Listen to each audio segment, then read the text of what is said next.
श्री स्वामी समर्थ. नमस्कार मंडळी. आपण सगळेच रोज देवपूजा करतो.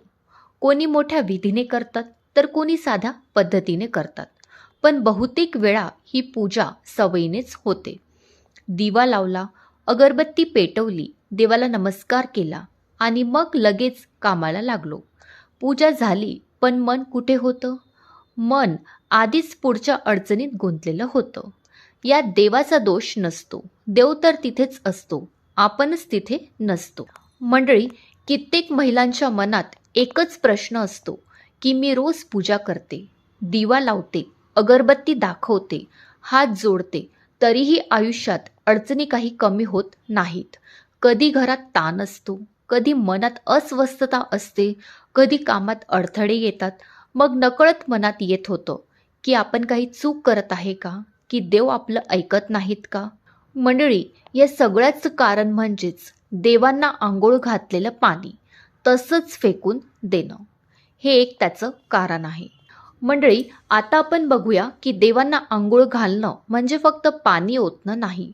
आपण असं समजतो की देवांना आंघोळ घालणं म्हणजेच मूर्तीवर पाणी घालणं, दूध घालणं, पंचामृत अर्पण करणं. पण त्याचा अर्थ इतकाच मर्यादित नाही. देवांना आंघोळ घालणं म्हणजेच आपण आपलं मन, आपले विचार, आपली थकलेली भावना देवाच्या चरणी अर्पण करणं. त्या क्षणी पाणी फक्त पाणी राहत नाही, ते आपल्या भावनेचा, श्रद्धेचा आणि प्रार्थनेचा वाहक बनतं. मनात असलेली नकारात्मकता, भीती, ताण नकळत त्या पाण्यात उतरतो आणि देवाच्या सानिध्यात ते पाणी सकारात्मक ऊर्जेने भरून जातं.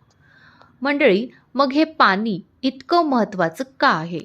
देवांना अर्पण केलेलं पाणी म्हणजेच देवाने स्वीकारलेली आपली प्रार्थना. त्या पाण्यात देवाची कृपा असते असं मानलं जातं आणि आपण ते पाणी थेट सिंकमध्ये किंवा बाहेर फेकून देतो.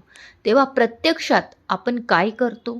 आपण नकळत देवाची दिलेली ऊर्जा नाकारतो. मग रोज पूजा करूनही मन शांत का होत नाही? अडचणी का कमी होत नाहीत?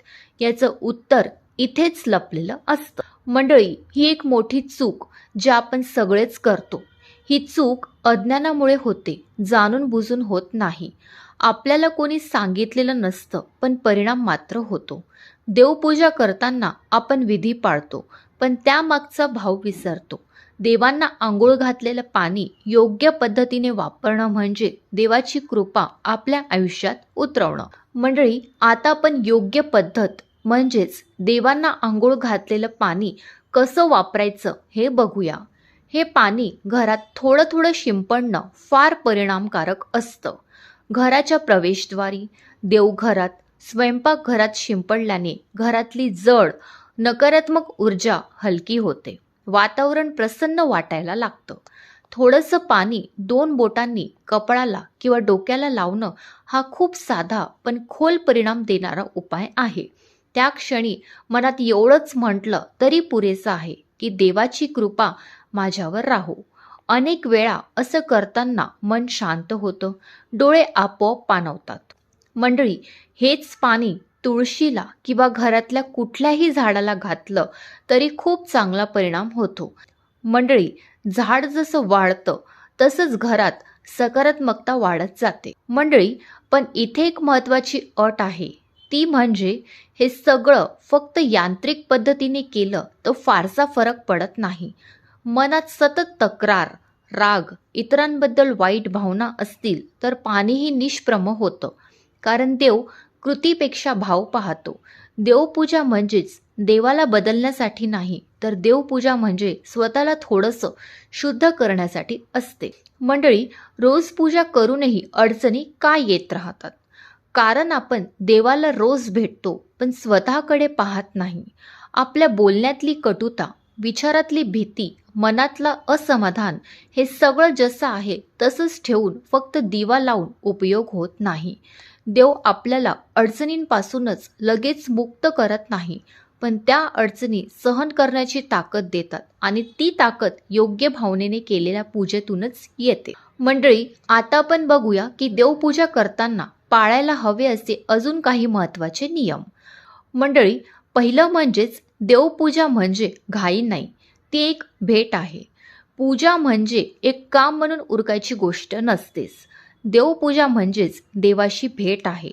जसं आपण कुणाला भेटायला गेलो तर घाईघाईने 2 शब्द बोलून निघून जात नाही, तसंच देवासमोर उभं राहताना मन थोडं तरी स्थिर असायला हवं. फक्त 2 मिनिटे शांत उभं राहूनही केलेली पूजा घाईघाईत केलेल्या मोठ्या विधीपेक्षाही जास्त परिणाम देते. दुसरी गोष्ट म्हणजेच रोज एकच छोटी प्रार्थना ठरवावी. रोज वेगवेगळ्या मोठ्या मोठ्या प्रार्थना म्हणण्यापेक्षा एकच छोटी प्रार्थना रोज मनापासून म्हणावी. उदाहरणतः माझं मन शांत ठेवा किंवा मला योग्य निर्णय घ्यायला बुद्धी द्या. ही प्रार्थना रोज तीच राहिली की मन हळूहळू देवाशी जोडायला लागतं. तिसरं म्हणजेच देवांना आंघोळ घातलेलं पाणी पायाला लागू देऊ नये. ही गोष्ट फार थोड्या लोकांना माहिती असते. देवांना अर्पण केलेलं पाणी आदराने वापरायचं. ते पाणी पायाला लागेल अशा ठिकाणी टाकू नये.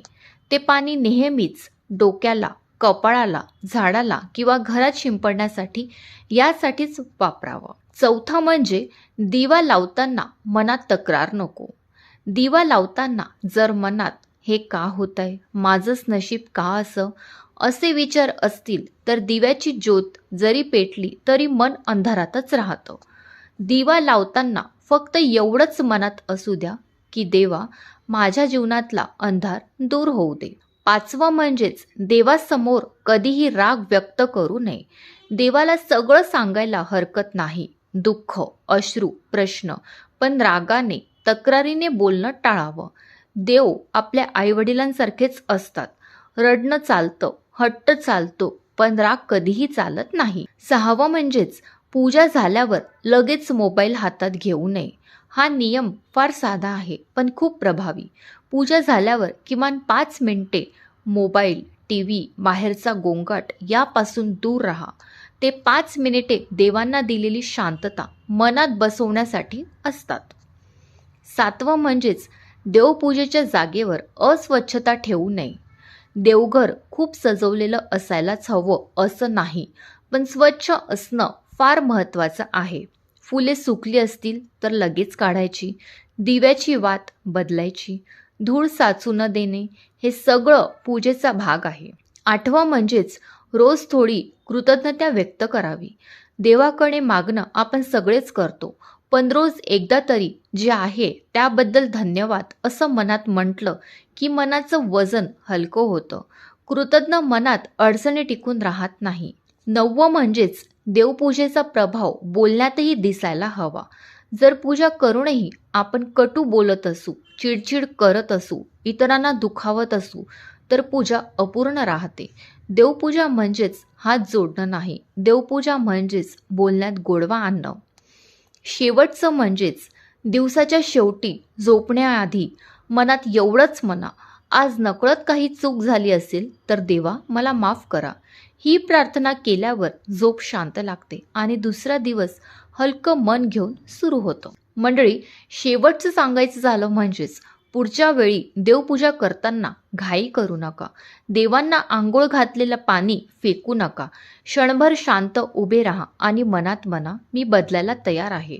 देव चमत्कार करतातच, पण आधी ते आपल्याला आतून बदलतात आणि आत बदल झाला की बाहेरच्या अडचणी हळूहळू आपोआप हलक्या होतात. मंडळी, देवपूजा म्हणजेच नियमांचा भार नाही, ती एक नातं आहे. जिथे नियम पाळले की देव जवळ येतो असं नाही, तर जिथे भाव शुद्ध झाला तिथे देव आपोआप तुमच्या समोर येईल. जय देवता.